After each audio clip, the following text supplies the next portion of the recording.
Astăzi s-a deschis la Galeria Galateca din capitală o expoziție ce reprezintă o punte culturală între București și Chișinău prin invitarea la București a 4 artiști din Republica Moldova ce au creat sub conceptul I walk the line, we walk the spiral. E o desființare a separării prin linie și o integrare în spirală ca reprezentare a întregirii și integrării. Expoziția este adusă în București de Creart, centru de creație al municipiului București, și este integrată în programele dedicate Zilei Culturii. Le avem alături de noi la Jurnal Cultural pe doamna Roxana Lepădat. Mulțumim tare mult pentru invitație. Și pe unul dintre artiști, pe Daciana. Bună seara. Doamna Roxana Lepădat, să spunem, sunteți director artistic al trupei Teatrelii. Exact, dar în această seară vin în calitate de curator al expoziției, alături de Andreea Sandu, fondatoarea și curatoarea Galateca și coorganizator, ca să zic așa. Atunci poate dumneavoastră puteți să ne spuneți mai bine care este legătura dintre expoziție I Walk the Line și cântecul lui Johnny Cash. A fost gândul dumneavoastră când ați pornit? Exact. Am pornit cumva de la ideea că una dintre artiste, Cristina Bălan, este fost ambasadoare a Republicii Moldova în Statele Unite ale Americii, dedicându-și acum de 4 ani timpul doar artei vizuale pe care o practică și pentru că am fost inspirați cumva de toată povestea colectivului Inspirart, care este format din artiști din Republica Moldova și Daciana, care este, ca să zic așa, excepție în sensul că este artist de origine română, dar locuiește în Franța, dar o să povestească mai multe chiar ea. Cumva am ascultat într-o seară melodia I Walk the Line și m-am gândit că cumva ideea aceasta a co-creației și a puterii creative, a dezvoltării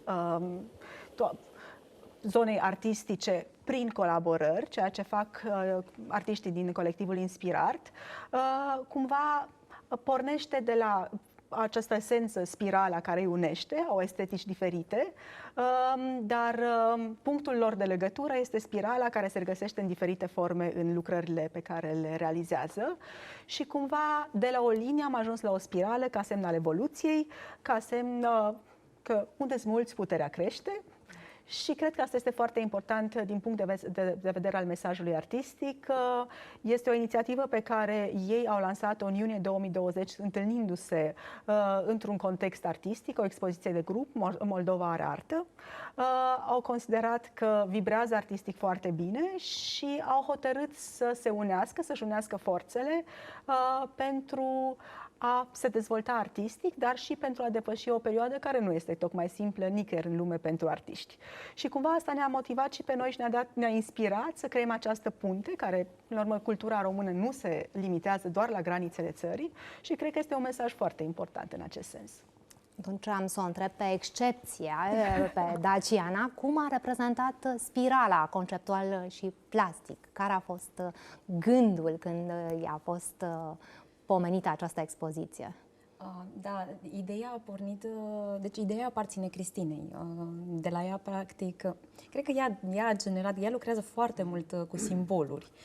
Dar toți artiștii, aproape toți artiștii lucrează cu simboluri.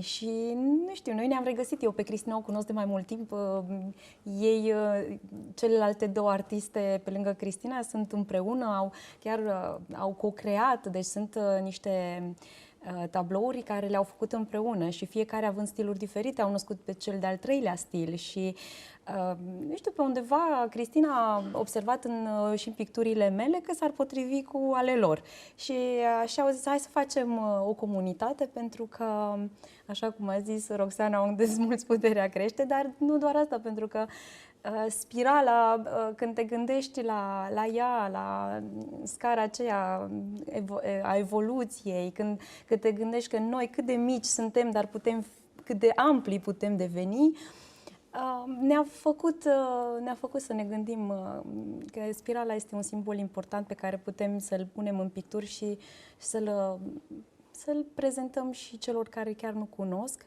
pentru că ne unește. Noi regăsim spirala peste tot, în viața de zi cu zi, în natură, este foarte vechi, o regăsim în vase de lut, nu, antice. Deci, trebuie să fie cunoscut acest simbol puternic. Dacă există așa niște legături strânse între cei 4 artiști, atunci am să vă întreb pe dumneavoastră care sunt diferențele de reprezentare, pentru că lucrând împreună cele 4, înțeleg? Da. Cele 4 văd poate mai greu aceste diferențe, poate sunt percepute mai ușor din afară. Sunt lucrări foarte diferite, ca stil, de la lucrări abstracte, de la lucrări care cumva merg într-o zonă de exprimare a spiritualității, a anxietății vremurilor pe care le trăim. Deci, ca estetici și stiluri sunt foarte diferite, însă în momentul în care vezi lucrările care sunt generate prin această colaborare, este un tot unitar absolut fantastic. Este greu să spui cine ce a făcut, realmente. Chiar dacă privești lucrările separat, lucrările pe care le-au realizat individual, în momentul în care lucrarea a devenit un tot unitar, este realmente un tot unitar. Și chiar povesteam că una dintre lucrări este oferită înspre licitație silențioasă. S-a făcut această licitație silențioasă, deja avem niște primi doritori să achiziționeze lucrarea, ceea ce este minunat. Fondurile strânse se vor duce către Hospices of Hope Moldova, care lucrează cu bolnavi în stări terminale și cu refugiați din Ucraina. Și m-am referit la această lucrare Madonna, pentru că chiar vorbeam cu Olesia, este realizată de Cristina Bălan și de Olesia Muntean, și Olesia spunea cumva că zona e puțin mai spirituală, pe când Cristina e puțin mai abstractă, și s-au unit cele două zone într-o lucrare care realmente emoționează când e privită. Înțeleg că componenta tehnologică este destul de prezentă în expoziție. Care sunt tipurile de exprimare artistică care pot fi găsite în expoziție? Cred că tipurile de exprimare depinde de fiecare artist, pentru că fiecare artist se exprimă în stil propriu. Tehnica ți-o dezvolți la un moment dat, nu te naști cu ea, clar, și fiecare merge pe drumul pe care el simte. De aceea sunt într-adevăr stiluri diferite, dar totuși ne unește. Găsim de la figurativ, de la abstract, de la realism, mai multe stiluri care combinate atrage. Nu știu, e important să vedem toate stilurile la un loc. De multe ori mergem la o expoziție și vedem doar același stil. Și e bine să nu fie o monotonie. Cum reușește arta să să creeze o punte peste Prut, ca să spunem așa? Astă seară cred că ne-am convins că este foarte posibil. A fost o atmosferă extrem de plăcută cu invitați din România, dar și invitați care au venit special din Chișinău pentru a lua parte la vernisaj.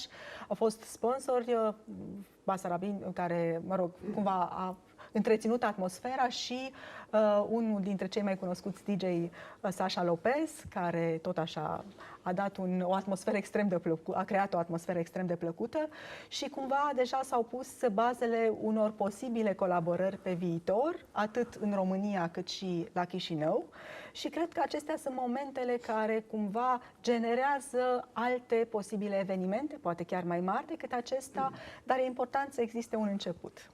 Noi vă mulțumim oricum pentru prezență și dacă tot ați pus bazele unor proiecte viitoare, vă mai așteptăm la Jurnal Cultural cu viitoarele proiecte. Mulțumim tare mult! Mulțumim tare mult! Și continuăm cu știrile.